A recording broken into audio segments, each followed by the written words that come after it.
Polyominoes are plane geometric figures that are formed by joining the edges together of one or more equal squares.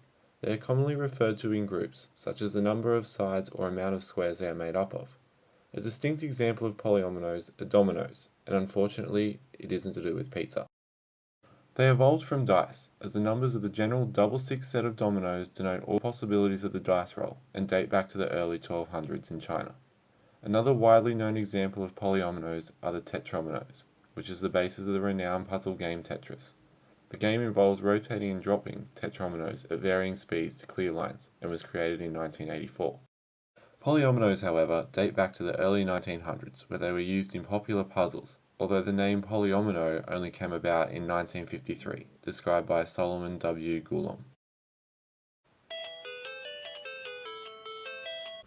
Polyominoes fall into three groups: free, one-sided, and fixed.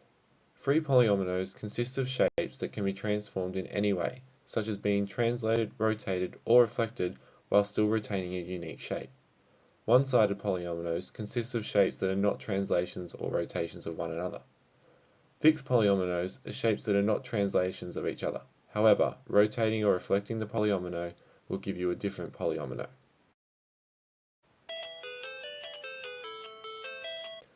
Polyominoes are mainly used in research into computer sciences and recreational mathematics. Recreational challenges involving them usually include things such as tiling regions using certain types of polyominoes, or tiling regions to make certain patterns.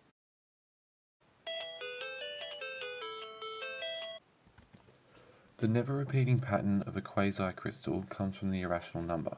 In a pentagon, the ratio of the side length of the five-pointed star inside a pentagon to the actual pentagon is approximately 1.618, commonly known as the golden ratio. When a quasi-crystal is made with tiles, there is rotational symmetry at 72-degree angles. Dissections of shapes involve breaking up familiar shapes into a finite number of smaller pieces, whilst tilings deal with filling up an infinite space with copies of some particular shapes. It took 20 years for squares of squares solutions to be found, one of which included a square of side 112 units being subdivided into 21 squares as required. This is one of the reasons why polyominoes wouldn't work in 3 or more dimensions, as a cube can't be broken up into a finite number of unequal cubes.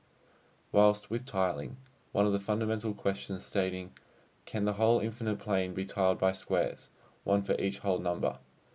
The proof is that starting with any L-shaped region, it is possible to add squares to form a rectangle. This means that once a rectangle is formed, you can take the smallest square not in the tiling and add it to the rectangle, forming another L, which can then be enlarged with more squares to make another rectangle, and so on. This means that the squares of each whole number side will be generated as missing ones are accounted for, and the plane above the cubes will be completely tiled. Then the question, can the plane be tiled with all rational equilateral triangles so that no triangle has an infinite number of neighbours, is posed. The answer? The dissection of a triamond into 4 congruent convex pieces and a dissection of a square using 5 congruent convex pieces showed that a proof of no other solution exists. It was found that there is no known upper bound on the number of ways to tile the plane with convex pentagons, meaning there could be infinitely many more or none at all. In summation, polyominoes and tiling are useful tools in mathematics and are relevant to the future.